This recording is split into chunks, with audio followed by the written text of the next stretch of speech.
pin code. There was a ballot that was rejected first. Live mula sa GMA Network Center, ito ang 24 Oras. Magandang gabi po, Luzon, Visayas at Mindanao.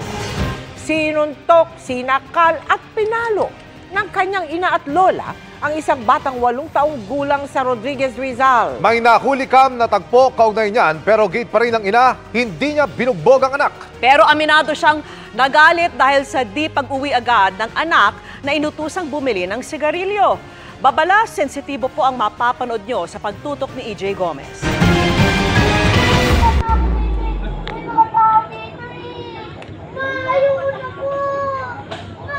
Sa videong ito, kitang sumisigaw na nagmamakaawa ang 8 taong gulang na bata at nagpupumiglas mula sa pagkakahawak ng kanyang nanay. Ma! Tulungan mo ako dito, Maya-maya, sinuntok ng ina ang bata at sinabing, sa pagpupumiglas muli ng bata, dumating ang kanyang lola.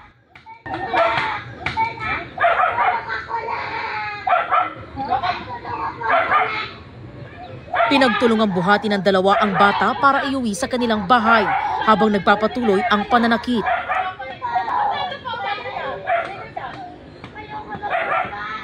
Pero ang lola, kita pang 3 beses na pinalo ang bata gamit ang tsinelas.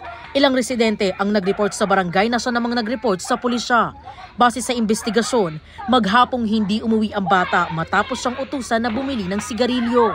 Simula umaga, hindi na nga bumalik itong bata at sa tingin ko nagastos yung pambili ng sigarilyo at naibili ng pugs. So yung bata natakot at nahanap nung kanyang magulang na mga bandang alas 5 na ng hapon. Paliwanag ng nanay ng bata, nagkasalubong daw sila ng anak at imbis na lapitan siya, ay tumakbo ang bata palayo. Sa pagod at tagal ng paghahanap sa bata, di na raw siya nakapagpigil. 3 buwan daw siyang buntis. Kaya ako po lang din na ganun yung anak ko. Sa sobrang pagod na po, nangihina ako dahil namutla na rin po ako, hindi ko na kaya eh. Pagod na ako eh. Pumayag ang nanay na iharap sa media ang kanyang anak. Kwento ng bata, niyaya siya ng ilang kalaro para bumili ng pagkain at laruan, kaya di agad nakauwi ng bahay. Umiyak ako ng umiyak. Tapos tatakot po ako umuwi. Sige po, pagalitan ako eh.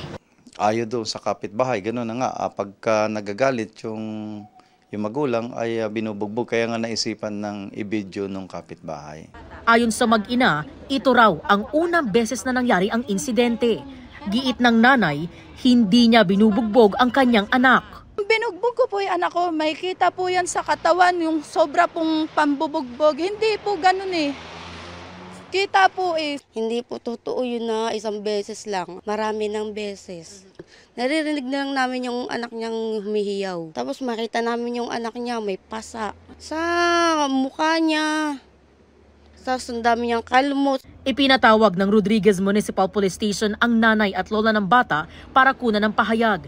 Pinakawalan din sila kalaunan. So ito, na-rescue po natin yung bata at ito turn over natin doon sa DSWD. At yung mga magulang ay kakasuhan natin. Violation of 716, R716 at saka physical abuse. Sa isang pahayag, sinabi ng DSWD na hindi nito kinukonsinti ang anumang uri ng abuso sa mga bata. Makikipag-ugnayan daw sila sa City Social Welfare and Development Office ng Rodriguez para sa legal avenues kaugnay ng insidente. Humingi na po ako ng pasensya sa kanya. Kahit din po siya, nanghingi na rin po siya ng pasensya sa akin. Okay na po kami. Para sa GMA Integrated News, EJ Gomez, nakatutok, 24 Oras. Isa pang masela na balita ang susunod naming iuulat. Ginahasa na at sinaksak pa umano sa maselang bahagi ng kanyang katawan ang isang babae sa Pateros. Arestado ang 3 sospek kabilang ang isang menor de edad. Nakatutok si Rico o si Nico. Bakit? Exclusive. Aminin nila yung totoo. Gusto ko silang magbayad. Lagi nasa isip ko yun. Emosyonal na humarap sa GMA Integrated News ang 22 anyos na si Rina, hindi niya tunay na pangalan. Madaling araw daw nung Lunes nang makita siya ng dating manliligaw habang bumibili at niyaya siyang uminom sa isang birthday party. Pagkatas po akong pasyatin, medyo nahilo na po ako. Kaya sabi ko, uuwi na ako. Pero pinigilan ako ng babae. At pinigilan din po ako ng dalawang lalaki. Dinala raw siya sa isang kwarto kung saan salitan siyang ginahasa ng dating manliligaw at ng may birthday. Matapos nito, inutusan daw ng dalawang lalaki ang isang minor de edad na dalhin siya sa kanilang hideout. Nakuhanan pa sila ng CCTV. Makikita rin ang biktima na tila balisa. Pagdating sa hideout, hinalay daw ulit siya ng mga ito, pati na ng minor de edad. Sinaksak din daw siya ng matulis na bagay sa kanyang ari. Narinig ko na lang po na tuluyan na lang daw ako. Kaya naglakas loob po ako na tumakas kung kaya ko. Dito na raw tumakbo si Rina at nakahingi ng tulong sa isang lalaki. Hinabol pa nga raw siya ng minor de edad na suspect, kaya hindi raw ito pinakawalan ng lalaking tumulong. May mga nakakawala ng atensyon ng tao. Luckily, mayroon nakahingi ng responde. Ang minor de edad din ang naging dahilan para maaresto ang dalawang suspect. Itinanggi ng dating manliligaw ang akusasyon. Jowa ko po, ex ko po yun, sir, jowa ko po. Kaya hindi naman po papayag na babastusin yun eh. Pumunta pa nga raw siya ng ospital para tignan ang kalagayan ni Rina at doon siya naaresto. Ang may birthday na suspect itinanggi rin ng paratang. No comment. Nang rape ka rin daw? Hindi po. Ang minor de edad na suspect hawak ngayon ng DSWD. Ayon kay Rina, nakalalabas lang ng ospital, desidido siyang sampahan ng kaso ang tatlo. Iimbitahan din daw ng Pateros Police ang sinasabi ni Rina na babaeng pumigil sa kanya sa pag-uwi noong gabi nangyari ang panggagahasa. Para sa GMA Integrated News, Nico Wahe, nakatutok 24 oras. Caucus ng mga senador at pagpapadala ng summons kay Vice President Sara Duterte ang gusto ng pagulungin ng minorya sa Senado kaugnay ng impeachment trial laban sa Vice. Hindi na rin daw umano kailangan magpatawag ni Pangulong Bongbong Marcos ng special session para rito. At nakatutok si Mav Gonzalez.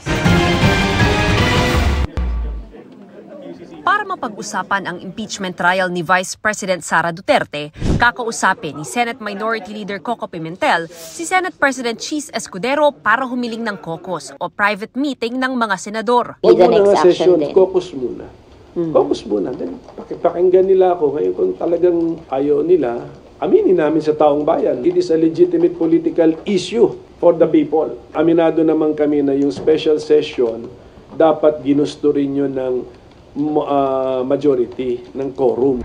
Sabi ni Pimentel, hindi kasalanang hindi na aksyonan agad ang articles of impeachment nang maitransmit sa kanila dahil huling araw na ng sesyon noon. Pero ngayong nasa Senado na yan, dapat mag-convene na ang impeachment court kahit hindi agad para sa paglilitis, kundi para sa pagpapadala ng summons o pagpapatawag sa bise. Sana March na kasi medyo prepared naman si SP na, pinareview na niya rules, so madali naman yung pagka the court is now in session, mag-oath kami, we reaffirm the existing rules. Kung may proposed amendments, kilusan na namin. And then padala na ng i-authorize na namin ng Senate President to send summons to the impeached official para umandar na yung 10 days. Sayang din yun. Paniwala ni Pimentel, pwede nang mag-convene ang impeachment court kahit hindi nakasesyon ng Kongreso dahil hindi naman aniya ito bahagi ng kanilang legislative work bilang senador. Hindi na rin daw kailangan magpatawag pa ng special session ng Pangulo. Kailangan pa ba Presidente pa ang magpatawag? Iyang kinoconvene lang natin is the Senate to be an impeachment court. Therefore, ang aking logical conclusion, pwedeng gawin ng Senado yan na mag-isa. Si Senador Robin Padilla susunod daw sa liderato ng Senado. Bahala ang SP natin mag-desisyon. Kami sumusunod lang sa kanya. Kami nag-homework doon sa lahat ng ibinibilin ni SP. Dalawa lang ang nasa minorya, kaya hamong makumbinsi ang mayorya ng mga senador para magka-quorum, kahit yung mga re-electionist na kailangang mangampanya. Pagdidiin nila, mahalaga ito dahil tungkol ito sa kaban ng bayan. Importante ang anumang tungkulin ng Senado tulad ng impeachment dahil itong lahat ay nakapaloob po sa konstitusyon. Kaming lahat na nagtatrabaho sa gobyerno ay dapat maging accountable sa inyo, sa mga mamamayan. Isang tabi ang kampanya. Priority ang impeachment. Isn't that a very big ask of your colleagues? That's part of the job description. Para sa GMA Integrated News, Mav Gonzalez, nakatutok, 24 oras. Tinalakay ng ilang eksperto sa batas kung dapat bang pagulungin agad ang impeachment trial at kung may jurisdiction ba ang Korte Suprema sa issue sa isang forum. Kabilang sa kanila ang isa sa mga sumulat ng konstitusyon at ang isang dating Supreme Court Associate Justice na nagdesisyon sa isa ring pagkwestiyon sa impeachment. Nakatutok si Mark Salazar. Sa forum sa UP College of Law, tinalakay ng mga eksperto sa batas ang ibig sabihin ng konstitusyon na trial by Senate shall forthwith proceed kapag inihain na sa kanila ang isang impeachment complaint. Sumentro sila sa kahulugan ng salitang forthwith o kung agad bang dapat simulan ng Senado ang paglilitis.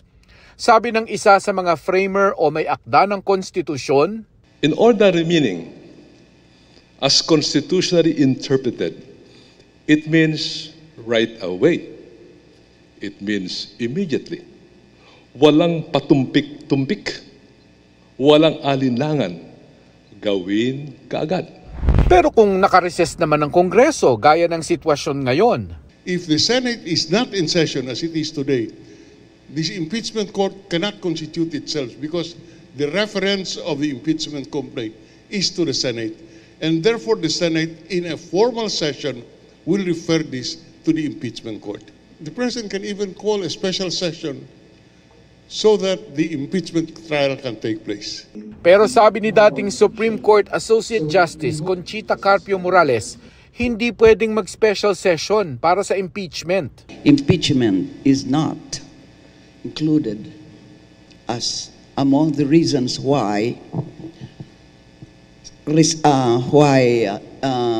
special session can be conducted.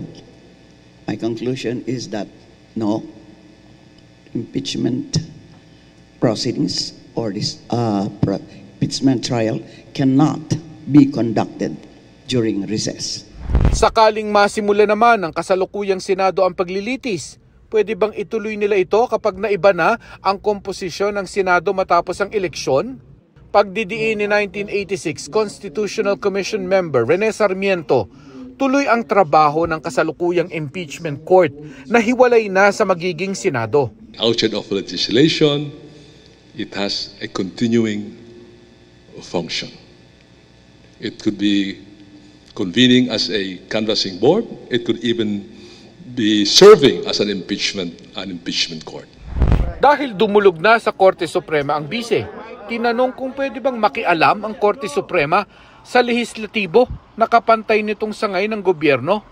May dating impeachment complaint ng idinulog sa Korte Suprema noong 2003 laban kay nooy Chief Justice Hilario Davide Jr. At sabi ng Supreme Court noon, oo, may jurisdiction sila sa issue. The Supreme Court can step in. Thank you. In other words, the decision of the impeachment court can be appealed to the Supreme Court? If the impeachment court gravely abused its discretion, why should it not step in?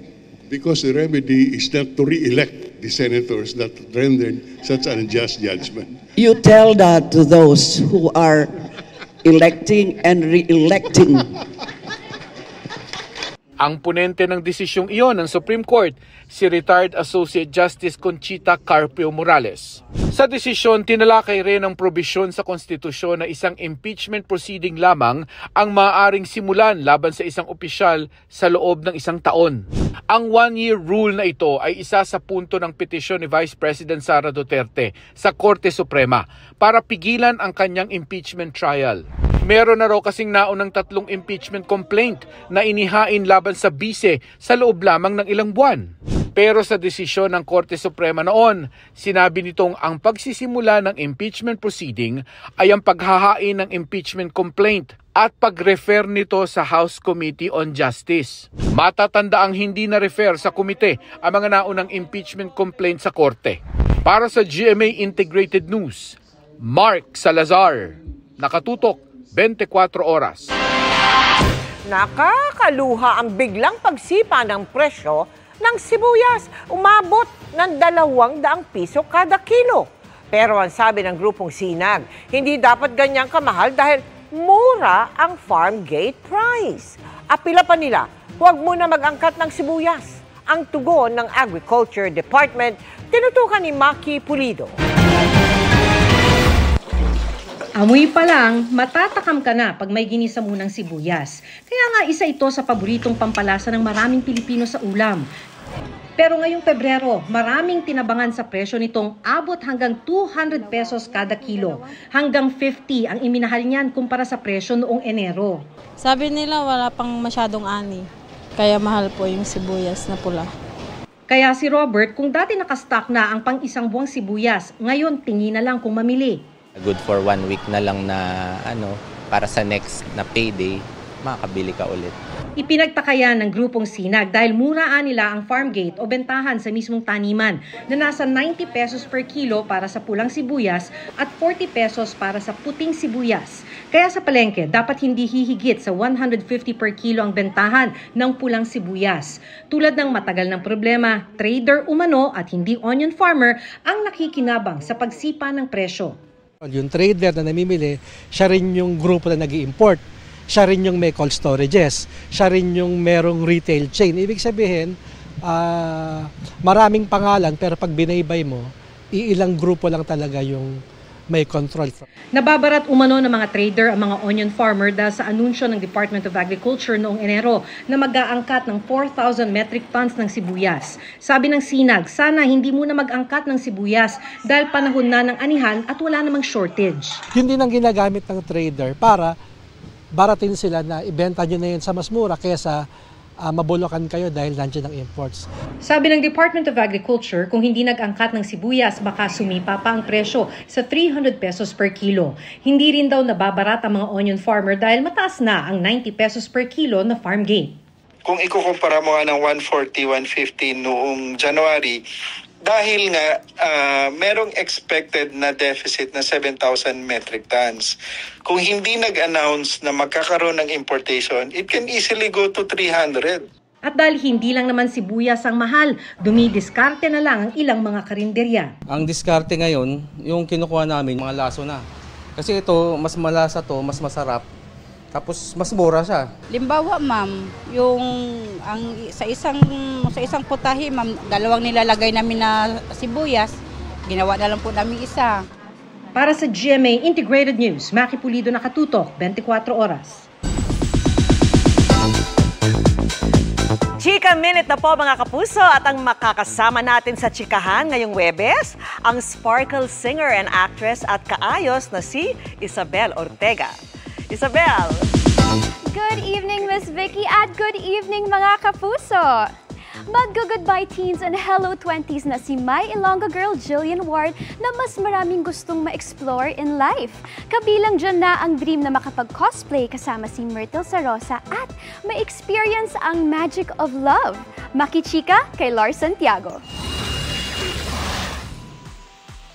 Catwoman, Wonder Woman, Spider-Woman at Mermaid. Ilan lang yan sa pagde-dress up ni Jillian Ward na sobrang kinagiliwan ng fans. Pero si Jill may gusto pa raw ma-achieve. Ang matry mag-full blast cosplay gaya ng ginagawa ng kanyang kapwa sparkle star na si Myrtle Sarosa. More than a decade nang nagko-cosplay si Myrtle ng iba't ibang characters gaya sa anime, film at mobile games. Dati po kasi nakikita ko na po talaga siya sa feed ko na nagko-cosplay po siya. Ako gusto ko rin i-try mag-cosplay one day. So malay niyo po kahit after ng show makapag-collaborate pa po kami. Pero ngayong dagdag sa cast ng GMA Prime series na may Ilonggo girl si Myrtle, nasabi na kaya ni Jill ang kanyang wish. Hindi pa po. Nahihiya pa po ako magbanggit Kasi ako po wala pa akong talagang real experience. Siya po talaga sobrang professional na po siya doon. So, dadahan-dahanin ko. Tapos sasabihin ko, ate, paturo naman ako. Kung si Myrtle naman kaya ang tatanungin, sinong character kaya ang pwedeng i-cosplay ni Jill? Sabi ko parang si Angela ng ML. Kasi favorite character ko yan sa Mobile Legends. So when I look at her, sabi ko, ang angelic ng face niya, para talagang si Angela. Welcome kay Jillian ang pagdating ni Myrtle na gumaganap bilang si Venice na may bagong mukha pagkaraang mabuhusan ng asido. Second taping day pa lang po namin na magkasama. Pero super gaan niya po kasama, super bait po niya. Tapos yung boses niya, napakalambing. Grabe, ang ganda ng pagkaka-portray talaga ni Jill kay Venice. And of course, to be a part of the book too. And ituloy yung pag-portray niya kay Venice is really challenging para sa akin. Sa darating na Sunday ay ipagdiriwang ni Jillian ang kanyang 20th birthday. As Jill turns 20, handa na rin ba siyang bigyan ng chance ang sarili niya na magkaroon ng love life? I think so. Actually po, napag-uusapan namin yan ni Mama and support naman po siya sa akin kasi sinasabi niya nga na gusto niya po ma-experience ko yung life. Minsan lang daw po ako magiging bata, so okay lang akong kiligin, okay lang makipag-usap po ako kasi alam ko naman po yung restrictions ko, may mga boundaries po ako. Actually kasi nga po like ko sinasabi, mas stricto po ako sa sarili ko kaysa stricto yung parents ko sa akin ngayon. Or Santiago, updated sa showbiz happening. 2 linggong nagpalutang-lutang sa dagat ang 5 mangingisdang Pinoy matapos mabangga ng hindi pa natutukoy na barko ang kanilang bangka sa Mindoro. Nakauwi na sila pero 3 pang kasama ang nawawala. Nakatutok si Chino Gaston. Noong February 14, 5 Pilipinong mangingisda mula Naik, Cavite ang nasagip ng Vietnamese fishing vessel na Dong An sa karagatan ng Spratly Islands. 14 na araw na noon na nagpalutang-lutang ang mga mangingisda.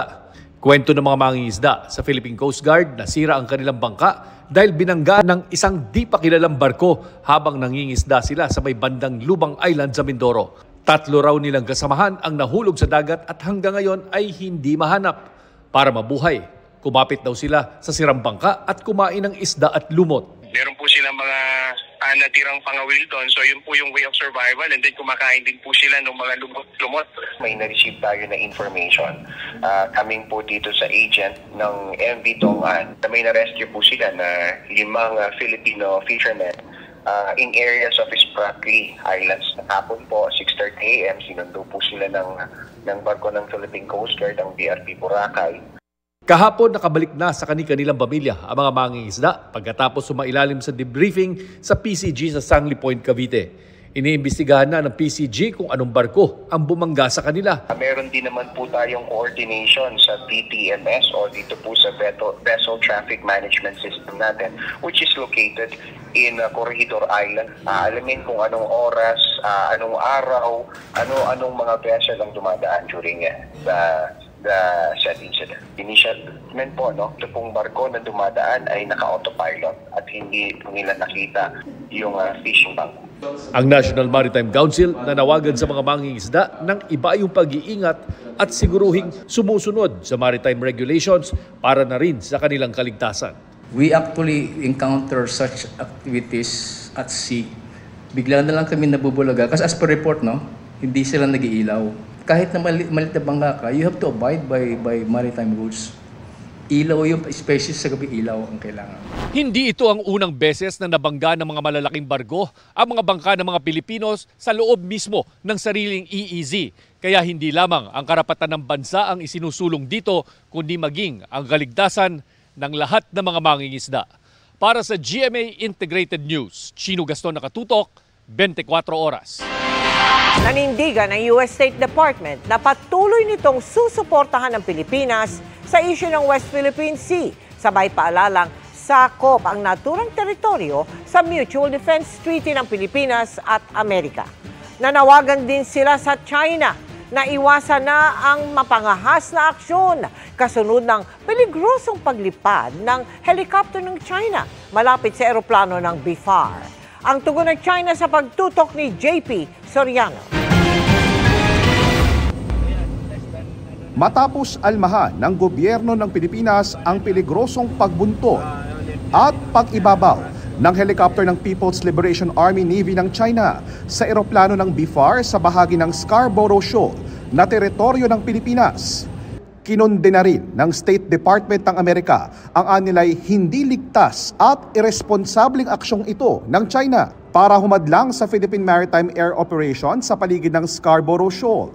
Ayon kay US State Department spokesperson Tammy Bruce, inilagay sa peligro ng helicopter ng China ang mga sakay ng eroplano ng BFAR nang dumikit ito ng may pagitang 3 metro lang. Banta raw ang mga ganitong aksyon ng China sa malayang paglalayag at paglipad sa South China Sea. Patuloy raw na susuportahan ng Amerika ang kanilang mga kaalyado para matiyak ang malayang Indo-Pacific. Nanawagan din sila na iwasan ang mga mapangahas na aksyon at ayusin ang mga di pagkakaunawaan sa mapayapang paraan nang naaayon sa international law. Muli ring ipinaalala ng Amerika na sakop ang South China Sea ng Mutual Defense Treaty ng Amerika at Pilipinas, kung saan obligado ang dalawang bansa na ipagtanggol ang isa't isa sa oras ng isang armed attack sa anumang sasakyang pandagat o panghimpapawid ng Pilipinas o Amerika. Kinonde na rin ni US Ambassador Mary Kay Carlson ang anyay dangerous maneuvers ng China at hinimok ito na iwasan ang mga coercive action at sundin ang international law. Sagot ng Chinese Embassy sa Pilipinas, binabaliwala at binabago raw ng US Ambassador ang katotohanan. Hindi nila makatarungan ang akusasyon sa China sa karapatan nilang protektahan ang kanilang maritime rights. Anumang kwento o aksyon daw na nagpapalakas ng loob ng Pilipinas na ituloy ang anilay illegal na territorial claims sa pamamagitan ng pang-uudyok at staged o dramang insidente ay tiyak daw na hindi magtatagumpay. Kinukuha pa namin ang pahayag ng Department of Foreign Affairs kaugnay nito. Para sa GMA Integrated News, JP Soriano, nakatutok 24 oras. Bukod sa kalikasan, kumpirmado ring may epekto sa pagbaha, traffic at hanap buhay ang reclamation project sa Manila Bay. Batayan sa bagong labas na resulta ng pag-aaral na kinomisyon ng DENR. At nakatutok si Ivan Mayrina. Agosto taong 2023 nang ipasuspindi ni Pangulong Bongbong Marcos ang 22 reclamation project sa Manila Bay. Kailangan daw muna kanyang pag-aralan kung sumusunod naman ito sa tamang patakaran at ang magiging impact o epekto ng reclamation project sa kapaligiran at lipunan. May 2 reclamation site sa Pasay na pinayagan kalaunan na ituloy dahil nakapasa raw sa compliance review ng DENR. Nito nakaraang buwan, lumabas ang cumulative impact assessment na kinomisyon ng DENR at nakumpirmang nauna nilang forecast pagdating sa mga baha. Maski anong gagawin po ng pagbabago sa physical environment ng ating Manila Bay, maapektuhan talaga, number 1, ang circulation ng tubig. Majority actually ng mga sintambit for development sa reclamation ay wala po silang integration into the flood management plan for the different LGUs. We cannot move forward kung alam po natin na masastak po yung tubig paglabas o paglagos from our rivers and from inland dito sa harap ng Manila Bay. May ilan pang hinahanap ang DENR sa mga reclamation project na kailangan masagot sakaling mapayagan. Isa po is ang traffic management, no? Kasi palabas, papasok, saan po sila kukonekta? No? That's another one. The other one po is saan po kukuha ng tubig ang mga ito? Saan po kukuha ng kuryente? Paano yung solid waste management plans po? Pinakahuling lobas ang resulta ng report kaugnay sa fisheries o pangisdaan. Maring ipinoprotesta ng mga apektadong mangingisda ang mga reclamation project na lubhang nakaapekto sa kanilang huli. May mga madi-displace po at kailangan po may sagot rin ang mga developer at mga LGU na partner nila kung paano nila talaga pangangalagaan ang kapakanan ng mga communities. Aminado ang DENR na malaking hamon para sa kanila ang utos sa Korte Suprema na ibalik ang kalidad ng tubig sa Manila Bay sa swimming at recreation quality. Para sa GMA Integrated News, Ivan Mayrina, nakatutok 24 oras. Wala pa man ang impeachment trial laban kay Vice President Sara Duterte, may pagtatalo na tungkol sa 1-year ban sa mga impeachment proceeding. May argumento ang impeachment prosecutors at defense team ng bise. Nakatutok si Tina Panganiban Perez. Hindi pa man nagtatapat sa mismong impeachment trial, may banggaan na ng argumento ang defense team ni Vice President Sara Duterte at kanyang mga magiging taga-usig mula sa Kamara. Ang issue, nilabag ba ng Kamara ang probisyon sa saligang batas na isang impeachment proceeding lamang ang maaaring simulan laban sa isang opisyal sa loob ng 1 taon. Ito ang isang basehan kung bakit pinatitigil ni Duterte ang kanyang impeachment trial sa Senado. May nauna na raw kasing 3 reklamo laban sa bise ayon sa mga abogado nito. The actions taken by the House of Representatives in respect of the 3 prior impeachment complaints before it decided to finally transmit what it purports to be a verified resolutions is something that is not permitted by the Constitution, particularly that 1-year bar rule.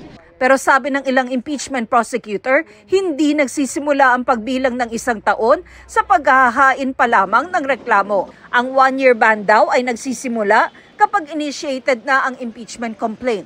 Batay nila yan sa desisyon ng Korte Suprema sa kasong Francisco versus House of Representatives. Initiated under this Francisco case means the filing of the complaint endorsed by a congressman and referred to the Committee on Justice for proper disposition. So it is not the mere filing of a complaint that will trigger the 1-year period. So for us, there was no grave abuse of discretion. There was no lack of due process. Kinwestiyon din ng kampo ng bise kung pwede bang upuan ng Secretary General ang mga naunang 3 impeachment complaint.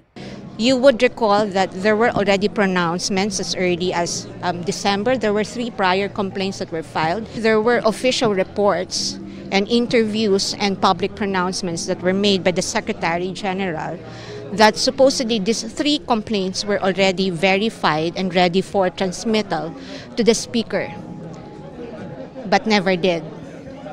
And then suddenly, you see a 4th impeachment complaint that was suddenly referred to the Senate on the last day of the session. The question that we're asking respectfully the Supreme Court to decide is whether this is permitted. Pagtitiyak ng Secretary General ng Kamara na ayon sa konstitusyon ang pag-transmit ng 4th impeachment complaint sa Senado. Sinagundahan niya ng mga impeachment prosecutor. For us, there was no violation. It was actually the request of the congressman to look further into the complaints before it be moved to the Committee on Justice. Ito po hindi na ang first time na nangyari. Nangyari pa po ito nung panahon din po ni Presidente Erap. Ganon din po nangyari. Sakaling di katigan ng korte, handa umano ang bise na humarap sa impeachment trial. Yung statement ni Vice President na she's willing to face whatever charges against sa kanya, I think hindi naman nagbabago yon. Hindi naman ibig sabihin na nag-file siya ng petisyon na ayaw na niyang humarap. Para sa GMA Integrated News, Tina Panganiban Perez, nakatutok 24 oras.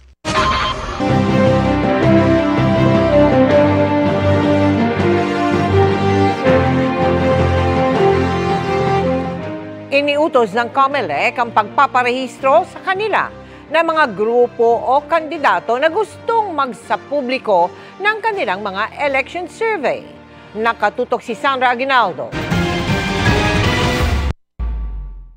Tuwing panahon ng eleksyon, may mga inilalabas na resulta ng mga survey na nagpapakita raw ng pulso ng publiko kung sino ang mga kandidatong gusto nilang iboto. Pero ayon sa Commission on Elections, maaari rin itong magamit para maimpluwensyahan ang mga botante.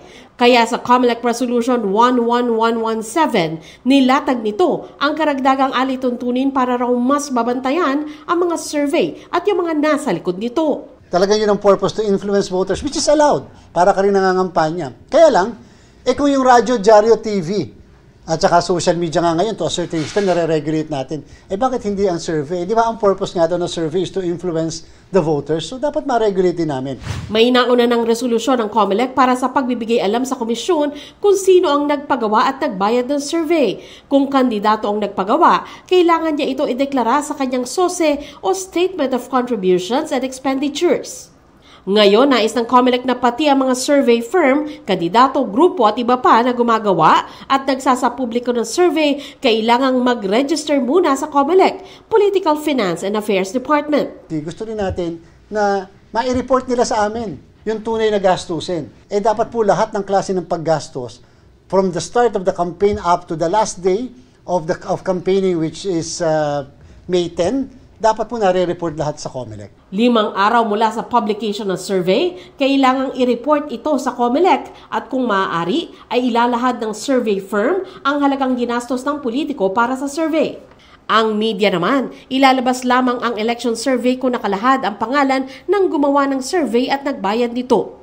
Magbe-verifika rin daw ang COMELEC para matiyak na totoo ang survey at hindi gawa-gawa lang. Ayon sa SWS at Octa Research, pinag-aaralan pa nila ang resolusyong ito ng COMELEC. Hinihingan pa namin ng reaksyon ng iba pang mga survey organization tungkol dito. Inanunsyo rin ng COMELEC na lumampas na sila sa kalahati ng mahigit 70 million ballots na kailangang iimprenta para sa eleksyon. Pero mabilis man ang pag-iimprenta, hindi pa rin daw ganap na nakakasabay ang verification ng balota. Kung kaya, ang deadline nila na April 14, maring iurong sa April 20. Mahigit ng 1,000 ang tao ng COMELEC ay siyempre po kulang at kung meron po kasing mga job order casual na minsan hindi nakakapasok katulad ng isang araw na sobrang lakas ng ulan o kaya naman kulang sa pamasahe. Kaya po medyo pinadali na po natin yung pagpapasweldo sa kanila. Nagkakaroon na po tayo ng cash advance. Pero huwag daw mag-alala dahil hindi maapektuhan ang paghahatid ng balota at iba pang kagamitan sa iba't ibang sulok ng bansa bago mag-eleksyon. Yung pong April 20, kung sakali ang bine-verify na namin doon, NCR. Yung mga nauna, pwede na po namin i-deploy ng as early as first week of April. Basta po yung mga malalayo inuna namin, ito po yung inuuna rin natin sa verification, inuuna rin sa packing, at later on, uunahin din po natin sa shipping. Para sa GMA Integrated News, Sandra Aguinaldo, Nakatutok, 24 Oras. Tuloy-tuloy ang malakas na ihip ng amihan kaya muling nakapagtala ng mabababang temperatura sa ilang bahagi ng Luzon. Naitala ng Pag-asa kaninang umaga ang 14.4 degrees Celsius sa BSU La Trinidad, Benguet. Hindi gaanong nalalayo rito ang 15 degrees Celsius sa kalapit na Baguio City, 19.1 degrees Celsius sa Tanay Rizal at 19.5 degrees Celsius naman sa Kasiguran, Aurora at Itbayat, Batanes.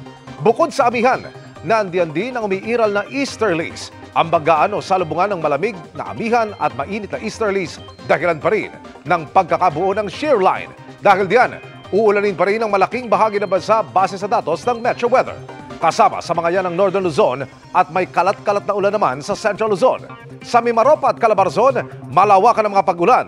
May malalakas na buhos ng ulan pa rin kaya maging alerto sa banta ng baka o landslide. Sa Metro Manila, posible rin ang ulan pero maaaring panandalian at hindi tuloy-tuloy. Halos buong Visayas at Mindanao naman ang ulanin lalo sa hapon.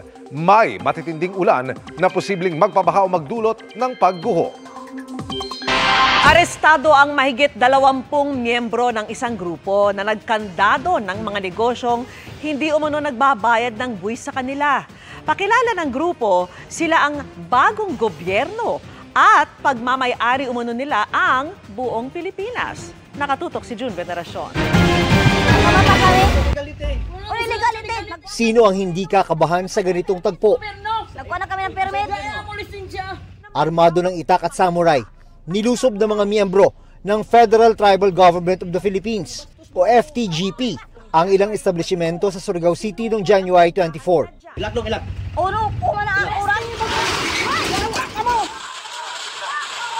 Lalo pang tumaas ang tensyon nang ipadlak ng grupo ang ilang tindahan. Pakilala nila, silaan nila ang bagong gobyerno at pagmamay-ari umano nila ang Surigao del Norte at buong Pilipinas. Nagkaroon po sila ng padlock operation at Kiniklaim nila na hindi na pwedeng mag-operate dahil hindi nagbabayad ng buwis sa kanilang grupo. Halos isang buwan matapos ang iligal na pagpadlock sa mga establishmento. Sinalakay ng mga otoridad ang compound ng grupo sa bisa ng warrant of arrest sa kasong usurpation of authority.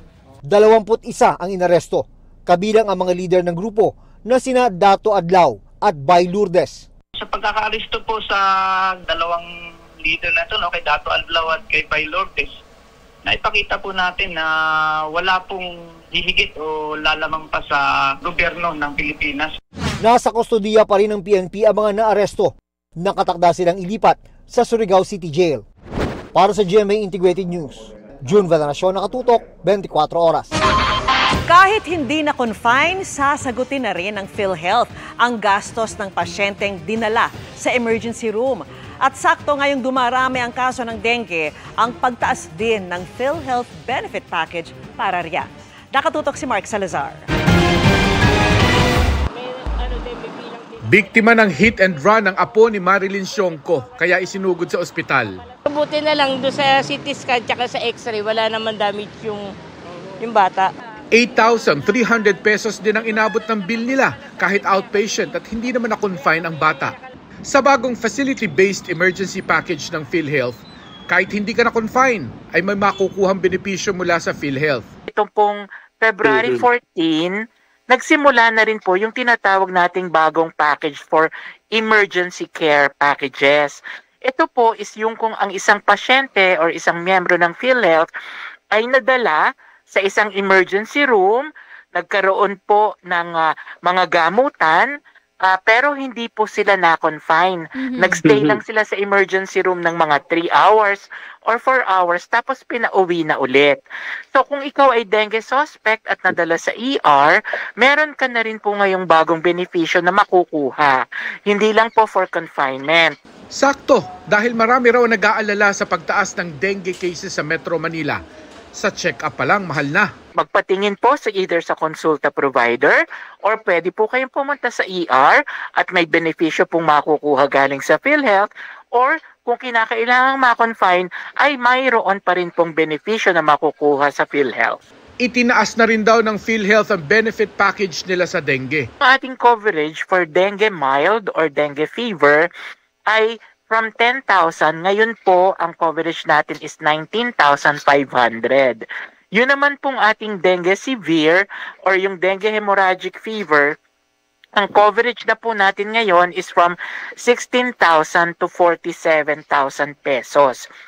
At ito po ay makukuha ng bawat Pilipino na miyembro ng PhilHealth sa atin pong mga accredited public and even private facilities. Ang 17-year-old na anak naman ni Melchor may bato sa gallbladder. Kung siya raw ang bubunot, hindi niya mapapaoperahan ang anak. Yung naririnig ko doon sa mga ibang bed, mga halimbawa 5 araw lang, nasa 60 plus eh. Ilang araw na kayo?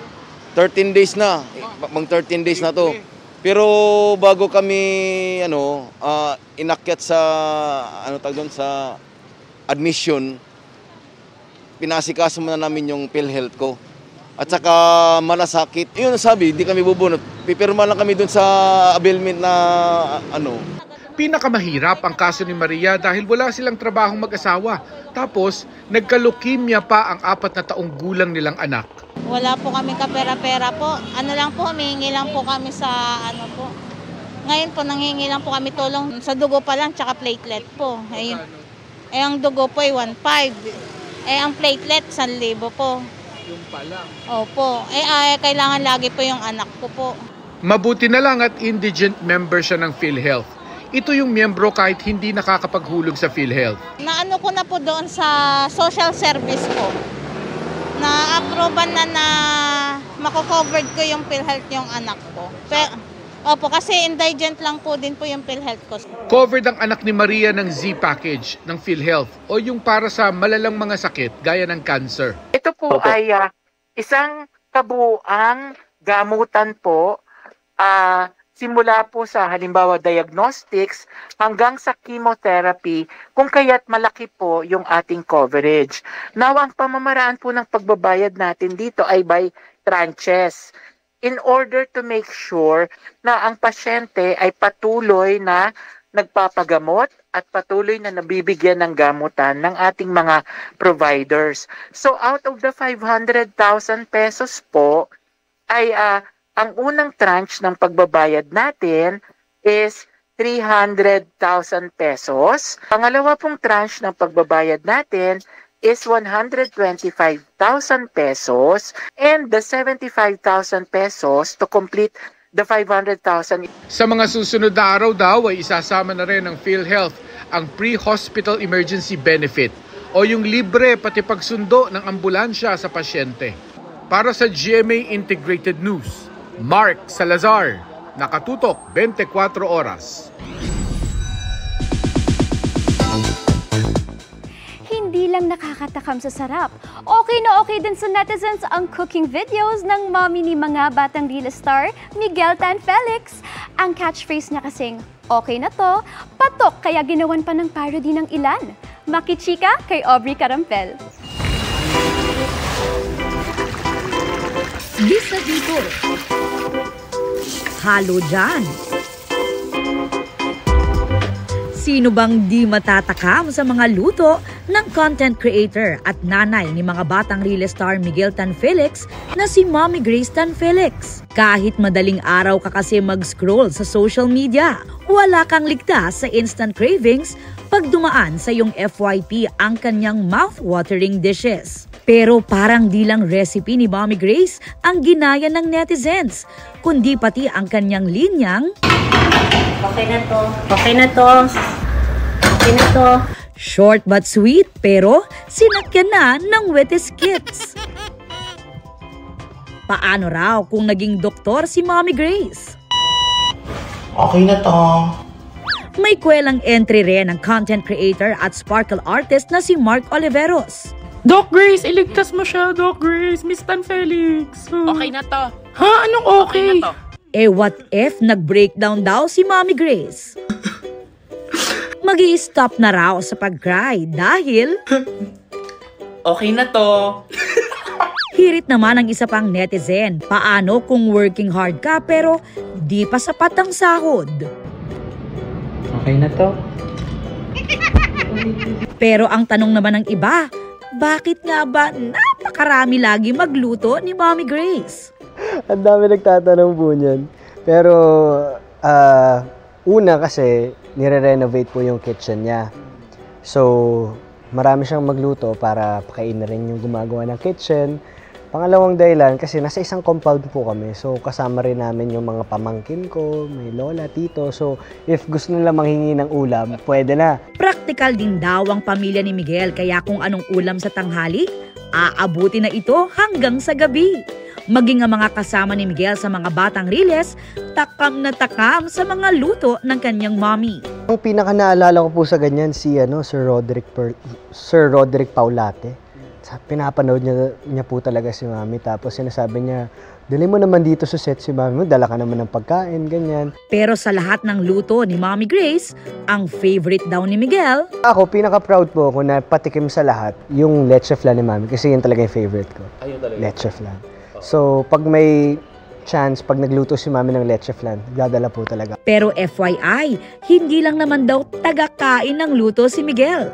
Nagiging assistant din daw siya ng kanyang Mommy Grace. Mahinhin naman maghalo nito. Ako nga ganito, ganyan. Ayun nga lang, nung mag-isang sumalang sa kusina. Hala, ba't hindi pa mainit yung mantika? Sabi mo, halang mo na. Hindi pa mainit yung oil. Hindi ka pa pwedeng mag-asawa nito. Ano naman ang say mo dyan, Isabel Ortega? O siya, ang dami ko ng chika. Okay na to. Aubrey Carampel, updated sa showbiz happenings. Hi, Tita Grace. Naku, okay na okay po sa akin yan. Kaya Miguel, galingan mo. And that's my chika this Thursday night. Sa ngalan ni Miss Iya Arellano, ako po si Isabel Ortega. Miss Mel, Miss Vicky, Sir Emil. Thanks, Isabel. Salamat sa iyo, Isabel. Thanks, Isabel. At yan ang mga balita ngayong Huwebes. Nakakagutom yun. Oo nga eh. Ay, naku. Ako po si Mel Tiangco. Ako naman po si Vicky Morales para sa mas malaking misyon. Para sa mas malawak na paglilingkod sa bayan, ako po si Emil Sumangil. Mula sa GMA Integrated News, ang News Authority ng Pilipino. Nakatuto kami 24 oras.